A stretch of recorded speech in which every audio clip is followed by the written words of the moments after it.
Welcome back. ನಾಳೆ ಸಿದ್ದರಾಮಯ್ಯನವರ ವಿರುದ್ಧ FIR ದಾಖಲಾಗುವುದು ಫಿಕ್ಸ್ ಆಗಿದೆ. ಮುಡಾ ಕೇಸ್ನಲ್ಲಿ A1 ಆಗ್ತಾರಾ ಸಿದ್ದರಾಮಯ್ಯ ವಿರುದ್ಧ FIR ದಾಖಲು ಫಿಕ್ಸ್. ನಾಳೆ ಮುಡಾ ಕೇಸ್ನಲ್ಲಿ A1 ಆಗ್ತಾರಾ ಸಿದ್ದರಾಮಯ್ಯ. 120B ಅಪರಾಧಿಕ ಒಳಸಂಚು ಮಾಡಿದ ಆರೋಪ, 166 ಉದ್ದೇಶಪೂರ್ವಕ ಕಾನೂನು ಉಲ್ಲಂಘನೆ ಆರೋಪ, 403 ಆಸ್ತಿಯ ಅಪ್ರಮಾಣಿಕ ದುರ್ಬಳಕೆ ಆರೋಪ, 420 ವಂಚನೆ ಆರೋಪ, 426 ದುರ್ನಡತೆ ಆರೋಪ, 465 ನಕಲಿ ದಾಖಲೆ ಸೃಷ್ಟಿ ಆರೋಪ, 468 ವಂಚನೆ ಎಸಗಲು ನಕಲಿ ದಾಖಲೆ ಸೃಷ್ಟಿ ಅಡಿ FIR ದಾಖಲಾಗುವ ಸಾಧ್ಯತೆ ಇದೆ. ಇದು ಹೈಕೋರ್ಟ್ ಕೋರ್ಟ್ ಕೊಟ್ಟಿರುವಂತಹ, ಜನಪ್ರತಿನಿಧಿ ಕೋರ್ಟ್ ಕೊಟ್ಟಿರುವಂತಹ ಸೂಚನೆ. 90 ದಿನಗಳ ಒಳಗಾಗಿ ಇದರ ಬಗ್ಗೆ ವರದಿ ಸಲ್ಲಿಸಿ ಮೈಸೂರು ಲೋಕಾಯುಕ್ತ ಈ ತನಿಖೆಯನ್ನು ನಡೆಸಬೇಕು. ಮೈಸೂರು ಲೋಕಾಯುಕ್ತ SP ಅವರಿಗೆ ಕೋರ್ಟ್ ಆದೇಶ ನೀಡಿದೆ. ಈ ಆದೇಶದ ಅನ್ವಯ ನಾಳೆ ಏನೇನೆಲ್ಲ ಇದೆ ಕೋರ್ಟ್ ಸೂಚನೆಯಲ್ಲಿ ಬನ್ನಿ.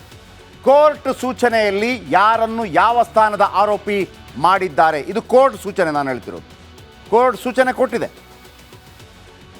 ಆ ಕೋರ್ಟ್ ಸೂಚನೆ ಪ್ರಕಾರ ನಾಳೆ FIR ಆದ ನಂತರ ಕೋರ್ಟ್ ಸೂಚನೆಯಂತೆ ಸಿದ್ದರಾಮಯ್ಯ ಮುಖ್ಯಮಂತ್ರಿ A1 ಆಗ್ತಾರಾ?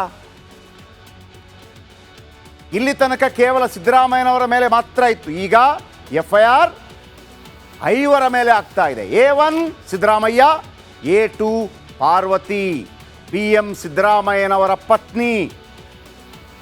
ನಾಳೆ FIR ಆಗುತ್ತೆ. A3 ಸಿದ್ದರಾಮಯ್ಯನವರ ಬಾಮೈದ ಅಥವಾ ಸಿದ್ದರಾಮಯ್ಯನವರ ಪತ್ನಿ ಪಾರ್ವತಿಯವರ ಸಹೋದರ ಮಲ್ಲಿಕಾರ್ಜುನ ಸ್ವಾಮಿ ಸಿದ್ದರಾಮಯ್ಯ ಬಾಮೈದ. A4 ಜೆ ದೇವರಾಜ್, ಯಾರು ಜಮೀನು ಮಾರಿದವರು, ಯಾರಿಗೆ ಮಲ್ಲಿಕಾರ್ಜುನಯ್ಯ ಅವರಿಗೆ ಯಾರು ಜಮೀನು ಮಾರಿದ್ರು, ಮೂಲತಃ ದೇವರಾಜ್ ಎನ್ನುವಾತ ಮೂಲ ಜಮೀನಿನ ಮಾಲೀಕ ಅಲ್ಲ ಅನ್ನುವಂಥ ಆರೋಪ ಇರೋದೀಗ.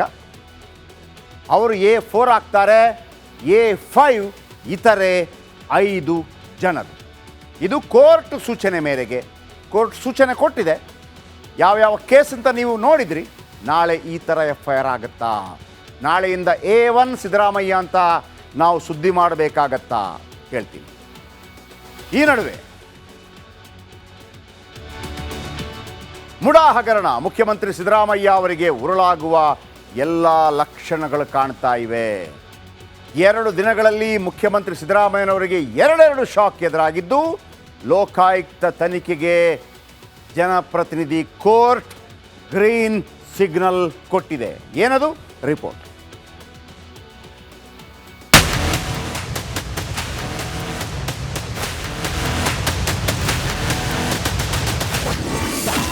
ಸಿಎಂ ವಿರುದ್ಧ ಲೋಕಾಯುಕ್ತ ತನಿಖೆಗೆ ಆದೇಶ. ಹಾಗಾದ್ರೆ ಸಿದ್ದರಾಮಯ್ಯ ಅರೆಸ್ಟ್ ಆಗುತ್ತಾರಾ? ಬ್ಯಾಡ್ ಲಕ್ ಎಂಬ ಬೇತಾಳ ಸಿಎಂ ಸಿದ್ದರಾಮಯ್ಯ ಹೆಗಲೇರಿ ಬ್ರೇಕ್ ಡ್ಯಾನ್ಸ್ ಮಾಡುತ್ತಿದೆ. ಪತ್ನಿ ಪಾರ್ವತಿ 56 ಕೋಟಿ ಮೌಲ್ಯದ 14 ಬದಲಿ ಸೈಟ್ ಪಡೆದಿದ್ದಾರೆ ಅಂತ ತನಿಖೆಗೆ ರಾಜ್ಯಪಾಲರು ಅನುಮೋದನೆ ನೀಡಿದ್ರು. ಆದ್ರೆ ಹೈಕೋರ್ಟ್ನಲ್ಲಿ ಕೈ ಮೇಲಾಗುತ್ತೆ ಎನ್ನುತ್ತಿರುವಾಗಲೇ ದೂರುದಾರರ ಪರ ತೀರ್ಪು ಬಂತು. ಇದೀಗ ಜನಪ್ರತಿನಿಧಿಗಳ ವಿಶೇಷ ನ್ಯಾಯಾಲಯ ಸಹ ಸಿಎಂ ಸಿದ್ದರಾಮಯ್ಯ ವಿರುದ್ಧ ಲೋಕಾಯುಕ್ತ ತನಿಖೆಗೆ ಆದೇಶಿಸಿದೆ.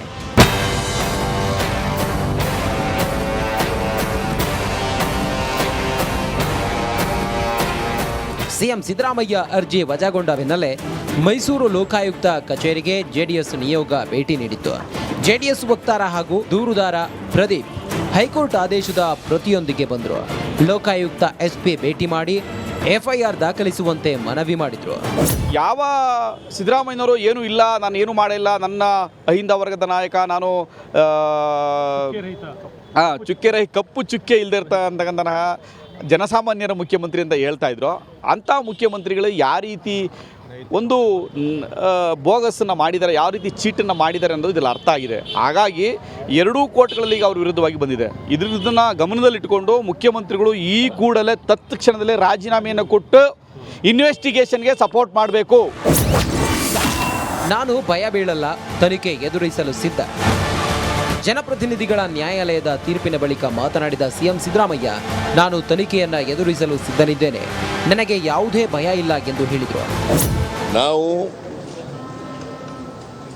ಇನ್ವೆಸ್ಟಿಗೇಷನ್ ಎದುರಿಸಲಿಕ್ಕೆ ತಯಾರಾಗಿದ್ದೀವಿ. ತನಿಖೆಗಳಿಗೆ ಯಾವುದಕ್ಕೂ ಕೂಡ ಎದುರಲ್ಲ. ಕಾನೂನು ರೀತಿಯ ಹೋರಾಟ ಮಾಡಲಿಕ್ಕೆ ತಯಾರಾಗಿದ್ದೀವಿ. ಮೈಸೂರು ಲೋಕಾಯುಕ್ತದಲ್ಲಿ ನಾಳೆಗೆ ಎಫ್ಐಆರ್ ಆಗುವ ಸಾಧ್ಯತೆ ದಟ್ಟವಾಗಿದೆ. ಆಗ ಸಿದ್ದರಾಮಯ್ಯಗೆ ಸಂಕಷ್ಟ ಕಟ್ಟಿಟ್ಟ ಬುತ್ತಿ. Bureau report, republic Kannada. Mallikarjunaiah ಅವರಿಗೆ ಯಾರು ಜಮೀನು ಮಾರಿದ್ರು?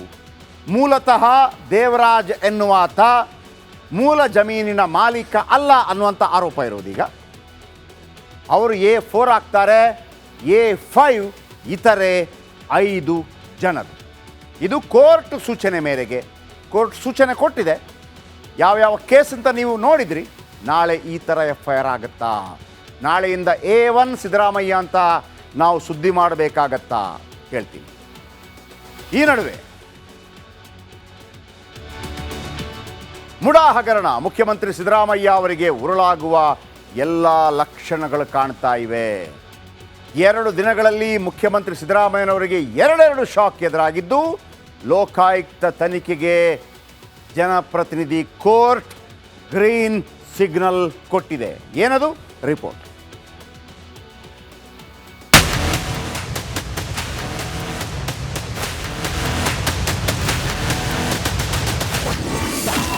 ಸಿಎಂ ವಿರುದ್ಧ ಲೋಕಾಯುಕ್ತ ತನಿಖೆಗೆ ಆದೇಶ. ಹಾಗಾದ್ರೆ ಸಿದ್ದರಾಮಯ್ಯ ಅರೆಸ್ಟ್ ಆಗುತ್ತಾರಾ? ಬ್ಯಾಡ್ ಲಕ್ ಎಂಬ ಬೇತಾಳ ಸಿಎಂ ಸಿದ್ದರಾಮಯ್ಯ ಹೆಗಲೇರಿ ಬ್ರೇಕ್ ಡ್ಯಾನ್ಸ್ ಮಾಡುತ್ತಿದೆ. ಪತ್ನಿ ಪಾರ್ವತಿ 56 ಕೋಟಿ ಮೌಲ್ಯದ 14 ಬದಲಿ ಸೈಟ್ ಪಡೆದಿದ್ದಾರೆ ಅಂತ ತನಿಖೆಗೆ ರಾಜ್ಯಪಾಲರು ಅನುಮೋದನೆ ನೀಡಿದ್ರು. ಆದರೆ ಹೈಕೋರ್ಟ್ನಲ್ಲಿ ಕೈ ಮೇಲಾಗುತ್ತೆ ಎನ್ನುತ್ತಿರುವಾಗಲೇ ದೂರುದಾರರ ಪರ ತೀರ್ಪು ಬಂತು. ಇದೀಗ ಜನಪ್ರತಿನಿಧಿಗಳ ವಿಶೇಷ ನ್ಯಾಯಾಲಯ ಸಹ ಸಿಎಂ ಸಿದ್ದರಾಮಯ್ಯ ವಿರುದ್ಧ ಲೋಕಾಯುಕ್ತ ತನಿಖೆಗೆ ಆದೇಶಿಸಿದೆ.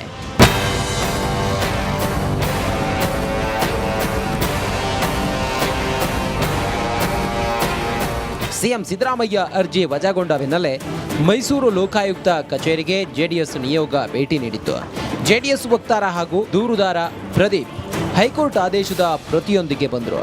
ಲೋಕಾಯುಕ್ತ SP ಭೇಟಿ ಮಾಡಿ FIR ದಾಖಲಿಸುವಂತೆ ಮನವಿ ಮಾಡಿದ್ರು. ಯಾವ ಸಿದ್ದರಾಮಯ್ಯನವರು ಏನೂ ಇಲ್ಲ, ನಾನು ಏನು ಮಾಡಿಲ್ಲ, ನನ್ನ ಅಹಿಂದ ವರ್ಗದ ನಾಯಕ, ನಾನು